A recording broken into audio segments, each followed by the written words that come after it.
I've been writing full time for a couple years now, and I find it really interesting when I have conversations with people and they ask me what I do for a living. Before, it was easier for me to answer this question when I was teaching. I would say that I teach, and if they were curious, they would ask me what I teach, and then I would say creative writing. But now I don't have an answer other than that I'm a writer. I usually don't say I'm an author or a novelist. Oftentimes I'll look across their face, an expression of utter bewilderment.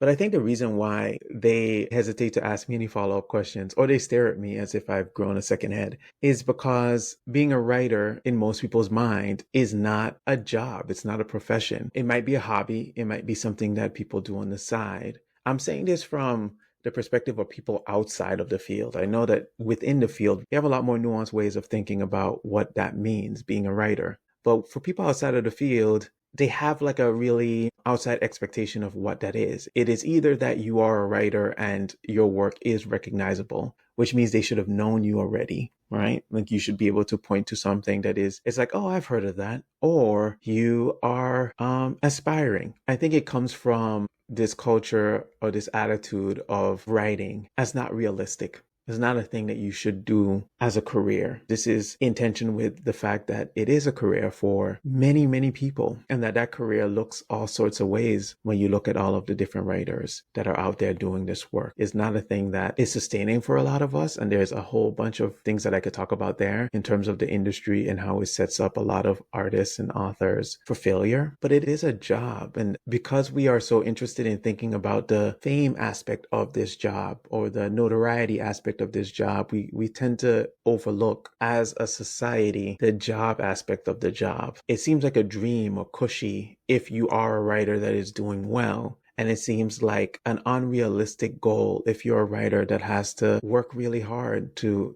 pay the rent. That tension, that attitude, that way of looking at the job, I think sets up a lot of us, even who know better, for failure. We approach this job with a lot of anxiety. Before I started this second bout of writing full time, I was writing full time before I was a teacher. And I was so anxious and nervous and terrified all the time that I would run out of money, that the jobs would dry up, and that I would be in a position where I couldn't pay my rent. I couldn't pay for food. And even though that was not the case while I was writing full time, I kept thinking about and I kept projecting into the future this moment or time when I wouldn't be able to support myself. Having done the teaching job and seeing that it is incredibly difficult to juggle being a professor and being a writer at the same time, for a lot of people, it becomes, a position where you have to sacrifice other things in your life, including your health, in order to sustain it.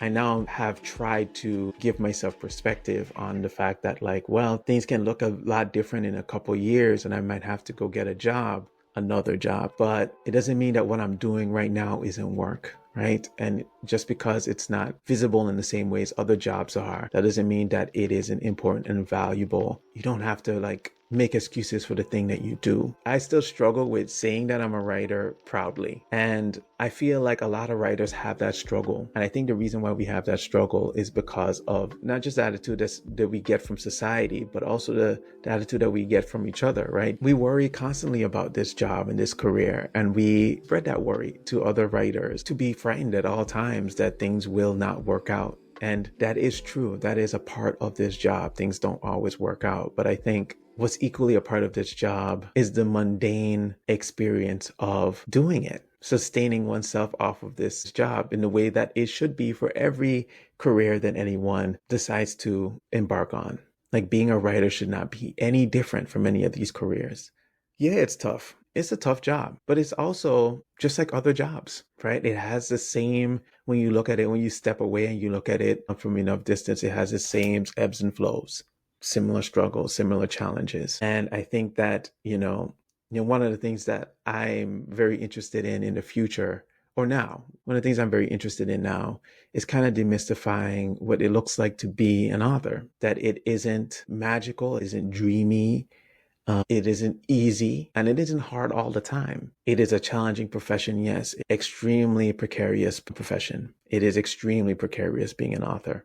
But there's also a lot of days where it's just you're on a deadline and you're trying to get something done, right? And you're traveling. for the job, and you're engaging, you have to answer emails for the job, and it looks like a lot of other jobs.